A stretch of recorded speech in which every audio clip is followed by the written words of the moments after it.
We're just over a day away from Week 3 NFL action kicking off, so that means it's time for you to start thinking through your lineup decisions in all those tough situations for Week 3's games. In this video, I'll be chatting through 5 wide receivers that I think have the potential to be really solid plays here in Week 3 and have the opportunity, of course, to be strong level starters for your teams in this week's game. So, as always, if you're new around here, drop down, smash that subscribe button, turn the bell on so you get here as fast as possible each time. Of course, I'm here to help you guys with your fantasy teams this season, and I want to be able to help out as many of you as possible this year. So the faster you get in here, the better chance I have of being able to respond to your questions, and I've been saying this the past week as well. If you see someone else's question down there, don't be afraid to help out a friend. We're here to be a community, interact with each other, and if you've got a good feel for what someone else is asking, feel free to toss your 2 cents in there. I might just get back to both of you. So thank you guys so much for tuning in. Let's jump into our 5 must-start wide receivers here for Week 3 action. As always, you guys, I'd like to be transparent with you, so I'm going to go over our Week 2 picks at the wide receiver position for our must-starts, where we went right, where we went wrong. Of course, we always pick 5 wide receivers in these episodes, but we had Julio Jones dropped off of the list due to his injury designation. It wasn't too long after I posted the video. He got popped up on the injury report, and then within 48 hours of that, he was ruled out for Sunday's contest. So that put us down to 2 out of our 4 picks being correct. We smashed on Christian Kirk. We hit on DJ Moore last week, and our misses were Elijah Moore, who looks like he's got himself a bit of a Garrett Wilson problem, and Juju Smith-Schuster, who was basically just squatted on all night by the LA Chargers secondary because he's not really presenting any vertical threat to that secondary. So that's a potential issue to keep your eye on going forward if you're a Juju Smith-Schuster owner.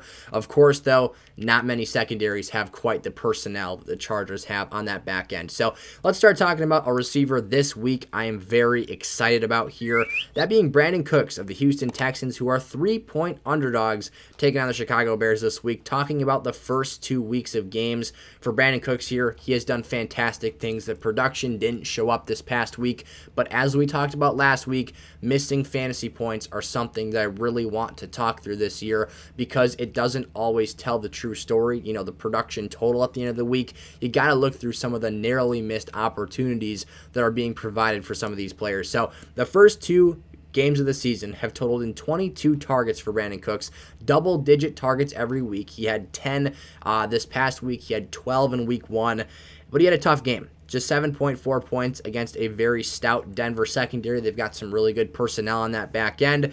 And while he is an excellent vertical threat and whatnot, you've got guys like Patrick Surtain playing the boundary, and you've got guys like Justin Simmons kind of flying around over the top of the defense. So Brandin Cooks didn't have the best game in the world, but where exactly, were those missing points coming from? So he had a drop touchdown reception, something you do not see too often from Cooks. That would have been an easy 6-point play right there. He also had a second narrowly missed touchdown reception where he barely didn't get his second foot in bounds, and there you go. So you're talking about a player who is clearly the number 1 most prioritized passing option for this Houston offense. Davis Mills didn't look too great last week, but that's fine. We've seen this for an entire season nearly last year. Cooks can put up viable numbers in this offense for this football team, and the Chicago Bears secondary is not something that really scares me all that much. So when you've got that much target volume, again, back-to-back double-digit target weeks, a guy who can make splash plays over the top, and a guy who is getting red zone targets and opportunities, that's definitely something you want to have at either a wide receiver 2 or flex position in your lineups.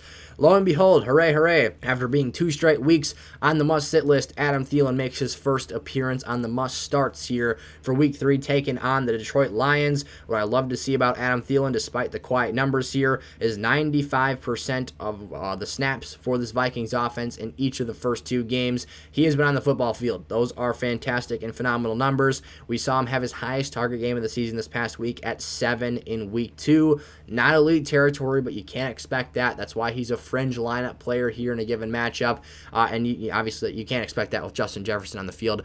He is just clearly the alpha wide receiver 1 for that offense.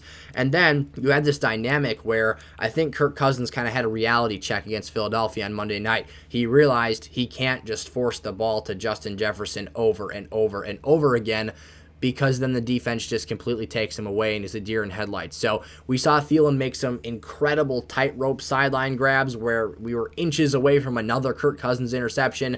But the point being, and the takeaway from that game, is that I think Kirk realized he needs to start passing to other players. He needs to involve talented guys like an Adam Thielen. We saw some checkdowns to KJ Osborne. We saw Irv Smith Jr. actually should have had probably a touchdown reception. He dropped what was a gimme pass downfield. There was some hands in his face, but he was off to the races and running if he caught that ball. But basically, I'm more confident than ever in Adam Thielen's 2022 fantasy usage after seeing how that Week 2 game ended on Monday night against Philadelphia. I do think this matchup is incredibly juicy here in Week 2 against Detroit. That adds fuel to the fire and more reason for me to want to start him in a flex role this week. This is a Detroit defense that has allowed monster games to guys like A.J. Brown and Curtis Samuel last week, Week 1 obviously being A.J. Brown, and Jahan Dotson and Terry McLaurin were both able to put up sufficient lineup-worthy numbers in that matchup against the Lions. So this secondary is mismatched by the Vikings' offensive passing attack right now. Adam Thielen is also a guy who historically is a touchdown magnet. He's got no touchdowns here through 2 weeks. It's kind of one of those situations where you just have a feel, it's kind of, it's an imperfect science here, but I almost feel like he's due for one. He got a lot of looks in the red area with Justin Jefferson being locked up on Monday Night Football. Didn't quite convert. Again, Kirk Cousins, primetime Kirk. I swear to God, there's something about that there that just goes beyond the numbers in traditional analysis with Kirk Cousins in primetime. But he was looking for Adam. He was throwing him passes. And again, a juicy matchup I'm looking forward to here. Allen Lazard is our third must-start player here against the Tampa Bay Buccaneers. I love Allen Lazard here in this Week 3 matchup, his second game on the field for this season. We had him in the Week 1 must-starts list, then like Julio Jones did for us this week, didn't end up suiting up and playing in that contest. But boy, oh boy, do I think that Aaron Rodgers is ever dependent on the veteran players for this team. I like me some Christian Watson. I like me some Romeo Doubs. He's not throwing him the football. Matt LaFleur is calling reverses and screen passes and basically trying to find ways to get these young players involved in the game because it's been Randall Cobb, the guy who was seeing targets for this Packers offense. It was Sammy Watkins catching 3 balls for 93 yards over the top last week. And then Allen Lazard, and the reason I love him, despite having just 2 receptions on 3 targets in his return, is I think he is clearly the best red zone weapon for this offense. This is the guy with the biggest size that also has chemistry with Aaron Rodgers aside from Robert Tonyan. And I think in a Tampa Bay Buccaneers matchup where their secondary is feisty, they play physical, Lazard being the biggest one of that bunch, I think has the best opportunity to kind of combat some of that physical play. And you've also got a situation here in this game where they're going to have to throw the football more than they did in Week 2, if you understand that the Bears were down 17 points by the end of that contest. It was kind of, it wasn't a wrap at halftime, but it looked pretty bad for Chicago after the Packers really started to gain momentum in that game. They didn't really have any urgency to pass late. They could run the football and play conservative. I don't expect that to be the case here against Tampa in Week 3. Allen Robinson, not somebody I'm ready to call a must-start player every week of the season just yet. On paper, he did just record 5 targets this past week, but I really loved the way they used him. They made an emphasis, and I noticed this turning on that game right off the bat. They got him a target and just got him a quick, easy catch, got him out running in space, and incorporated him into this offense. I'm sure they heard the chatter and the noise all week. We had him in the sits list last week just solely because we didn't trust the usage Week 1, but I said I'd be singing his praises here and be the happiest guy in the world for him because I love me some Allen Robinson. I'm trusting him here in Week 3. The Cardinals have been a team on their back end that has struggled. This is an offense in the Rams that's run game has struggled. I think they really need this pass game here, even if they're going to use the short and intermediate game to kind of replicate that running process. Allen Robinson has a big role for this football team. The Arizona Cardinals have been just barbecue chicken. So we don't really worry about that too much. There's also a situation here where you've got Allen Robinson with some hanging points on the board last week, had a second touchdown. He had 1 touchdown reception on a beautiful goal line fade route. Another touchdown reception called off because of, I believe it was a medical emergency or timeout or something. They stopped play. They waved off the touchdown. I was pissed. You were pissed. If you played Allen Robinson, you were happy, but if you're playing against Allen Robinson, then you probably had an opponent, it had him in the flex spot or something like that had a decent week, so things might not have ended up too perfectly for you there. But the moral of the story here, I'm trusting Allen Robinson in a matchup with a secondary that doesn't really scare me all that much. It is a division game, so that can also kind of throw a wrinkle in things here, and could potentially, be a X variable that isn't accounted for. But I love his role. I think that he's a phenomenal player. I don't think they have a cornerback that can cover him here, especially as this team's second passing option when you've already got to deal with Cooper Kupp. So hopefully more volume, hopefully more of the same drawn-up plays for A-Rob here in Week 3. And if that's the case, he is a perfect flex option for teams here. And then Curtis Samuel. I was really looking through the wide receivers, trying to pick someone out. And I think that there's an opportunity in a tough matchup against a Philadelphia Eagles team to really be a shining star here. You've got a situation where I think everyone's got, Darius Slay trending up their rankings of the, the cornerbacks of the NFL.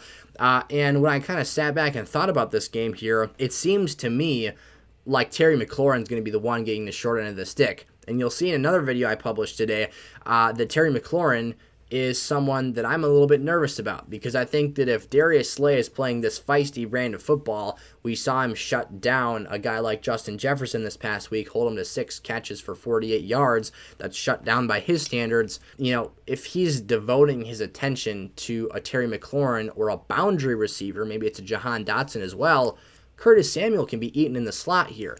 This is an Eagles team that flew around the field on Monday night in a big spot. They really impressed me after allowing 35 points to Detroit in Week 1.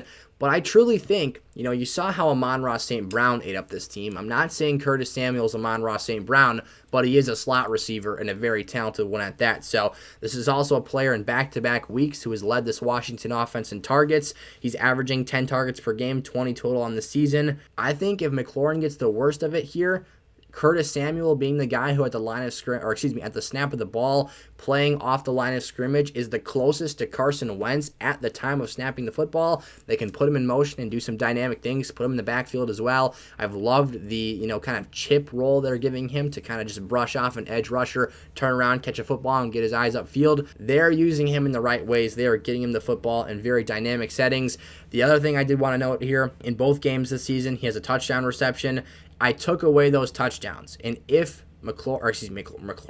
if Samuel did not score those receiving touchdowns in those 2 games, he still has 9 or more fantasy points and half PPR scoring without the touchdown production. So the usage and the volume is giving him a high floor here. If he can do some damage in the run after catch role here this week, I think that they have a chance as 7-point underdogs against the Eagles this week to have a pass-happy game script, to be a player that fits well into this matchup here, and just put his talent on display for a 3rd consecutive week. So if you guys enjoyed, smash that like button, click the subscribe button, turn the bell on so you're never late for a video. Remember, your questions are welcome here. I want to answer as many of them as possible and get you guys set up for a successful week here. Go check out some of the links in the description of today's episode. Check out some of our other platforms here from SFS, and I will see you in one of our sit episodes here for Week 3. Peace out.